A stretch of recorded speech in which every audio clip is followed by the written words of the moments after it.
हमारे साथ हैं पूर्व विधायक श्री लक्ष्मण मानी जी। आइए बात करते हैं। हम लोग हैं दिल्ली के न्यू महाराष्ट्र सदन में। प्लीज़ सर बताएं, आज आपने प्रेस कॉन्फ्रेंस किया है, उसके बारे में। या ऑल इंडिया बीजेएनटी डीएनटी ऑर्गेनाइजेशन की तरफ से मैंने कल 11 बजे महाराष्ट्र सदन में देश में के बीजेएनटी डीएनटी के कार्यकर्ता जो है, एक्टिविस्ट है, तो उनको बुलाया है और उनकी एक मीटिंग हम दिन भर करने वाले हैं। और ये मीटिंग का जो एजेंडा है, इसमें पहला तो हमारे सामने जो पहला अभी का प्रॉब्लम है वो हमारी रिजर्वेशन चली गई है।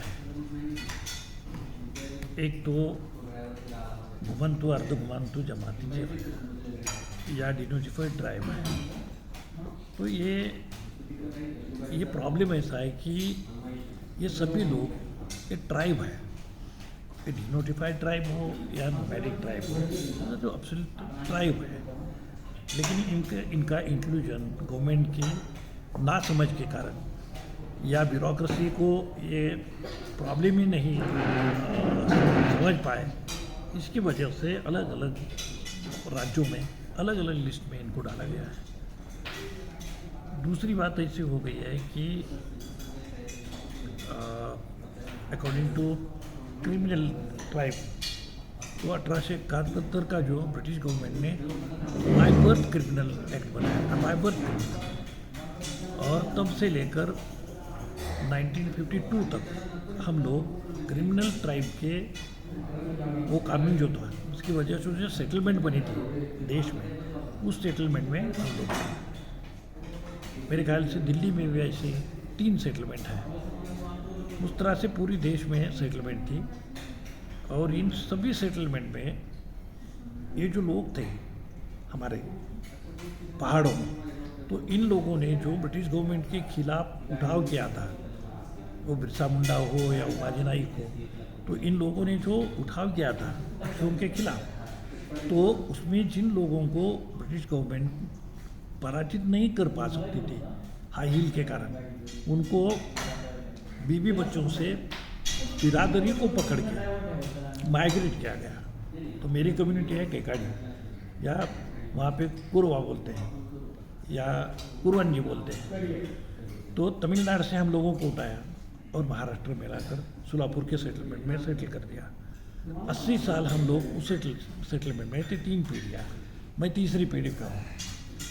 पहली पीढ़ी तो हमारी इसमें गई, दूसरी पीढ़ी सेटलमेंट में गई। जब देश आज़ाद हुआ तो 1947 में हुआ और हम आज़ाद हो गए 1952 में। तब तक तो ये शेड्यूल ट्राइब की लिस्ट बन चुकी थी और हम थे ओपन जेल में। तो ओपन जेल का मतलब ऐसा है कि 3 प्रकार की वाई बाइंडिंग रहता था राउंड में। तो पहले राउंड में क्रिमिनल ज़्यादा रेड बेल्ट में रहते थे, उसमें अगर अच्छा हुआ आदमी सुधार गया तो उसको उठा के येलो बेल्ट पे डालते थे, येलो बेल्ट से उठा के ग्रीन बेल्ट पे डालते थे, ग्रीन बेल्ट से उसको मुक्त वसाहत में रखते थे।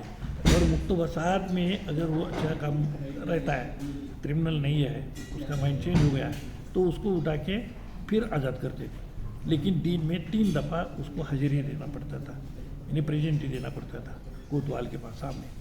तो ये प्रेजेंटी देना जो था, उस पीढ़ी का मैं प्रतिनिधि हूँ कि जिसके बचपन में इस तरह से किया। और ऊपरा मेरी जो किताब है वो मेरी अपनी बायोग्राफी है, उसमें ये सब मैंने लिखा है।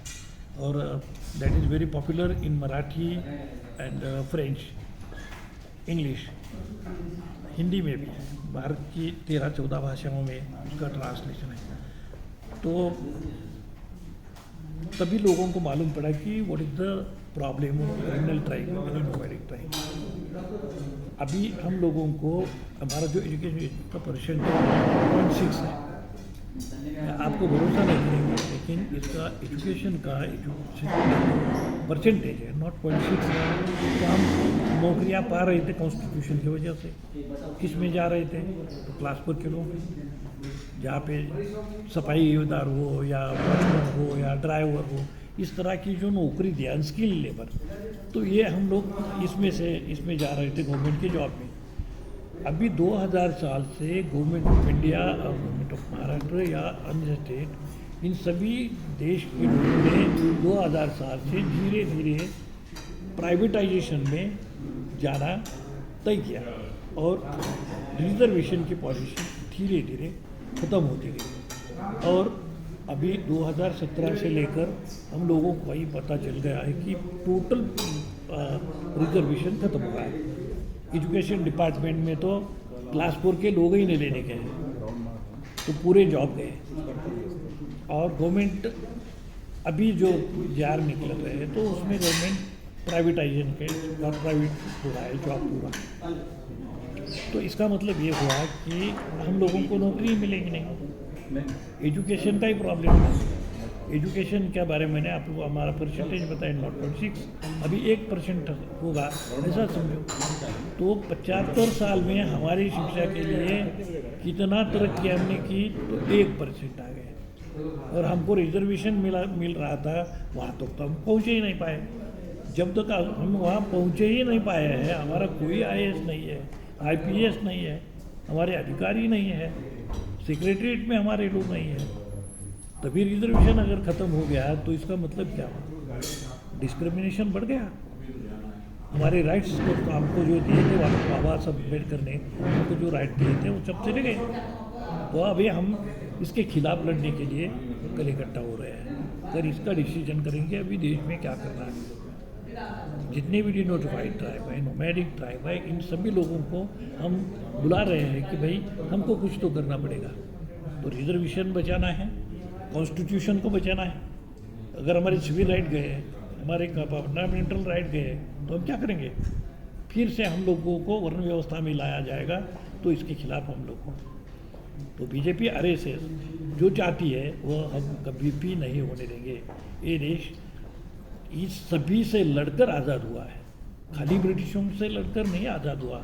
महात्मा फुले से लेकर डॉक्टर बाबा साहब अम्बेडकर, शाहू महाराज, छत्रपति शिवाजी महाराज, इन सभी लोगों ने इस सिस्टम के खिलाफ जो लड़ाई की उसका नतीजा था फ्रीडम। और अभी फ्रीडम मिलने के बाद हम लोग जैसे थे वहीं वैसे ही रह गए। जो जॉब छोटे मोटे मिल रहे थे वो भी ख़त्म हो गए। अभी प्राइवेट में 9 कंपनियां हैं महाराष्ट्र में, 9 कंपनियां प्राइवेट में ये लोग एम्प्लॉयमेंट प्रोवाइड करेंगे और ये मजदूर जो है गवर्नमेंट को सप्लाई करेंगे। ये 9 एजेंसीज कौन है? इनकी चौकसी करो किसकी है। और वो क्या देते हैं? 17% कमीशन देता है गवर्नमेंट को इसके बदले में। और ये कंपनी उस आदमी से जिसको जॉब देती है उससे भी पैसा कमाती है। तो इसको अगर 20,000 रुपये गवर्नमेंट देता है तो सही में इसके हाथ में 15 10,000 जाता है, 7,000 जाता है, इसमें भी कमा लेते हैं। तो इस अभी हमारे जो क्रिमिनल ट्राइब में जो लोग हैं, पारदी है, सासी है, पारदी है, वरार है, भिखारी है, दीज आर क्रिमिनल ट्राइब। इनको कौन नौकरी को रखेगा? वॉचमैन करके रखेगा चोर को? चोर को कहाँ नौकरी मिलेगी? वो गवर्नमेंट दे रही थी करके हम लोग भी थोड़ा जो प्रगति हमारी हो गई। मैं सीखा, बहुत बुरी हालत में सीखा, लेकिन मैं पढ़ पाया क्योंकि सहूलत थी, फीस नहीं भरना पड़ता था। अभी इतनी महंगी हो गई एजुकेशन सिस्टम कि हम लोग हमारे बच्चों को आप पढ़ा नहीं सकते। कल महाराष्ट्र में 2 दिन के पहले 67,000 स्कूल्स बंद हो गए। ये किसके बच्चे वहाँ पढ़ रहे थे? ये टोटल गरीब लोग, उनके बच्चे वहाँ पढ़ रहे थे। वो स्कूल बंद हो गए और आपको आश्चर्य लगेगा कि उसके बदले में 67,000 दारू की, शराब की, देसी दारू की दुकान वहाँ खुल गई। तो इसका मतलब क्या समझने का है? हम लोगों ने जिंदा रहना है या मरना है? ये जिंदगी, ये जो देश है ये किसी बाप की स्टेट है क्या? प्राइवेट प्रॉपर्टी है क्या? ये देश हम सब लोगों का है ऐसा अगर हम बोलते हैं तो हम अभी चाहते हैं डिवीज़न काय में सत्ता, संपत्ति और प्रतिष्ठा, ये तीनों का डिवीज़न करो, सबको संपत्ति बांटो सबकी इक्वेलिटी कर दो और बाद में लगाओ ना प्राइवेटाइजेशन, कौन आगे जाता है देखेंगे। अभी तो तुम्हारे बाप दादा ने कमाया रखा हुआ है, उसके ऊपर तुम छलांग मार रहे हैं और हमको बोल रहे हैं कि हमारी तो तरक्की नहीं होगी। कैसी तरक्की होगी? हमकी एजुकेशन बंद हो गया।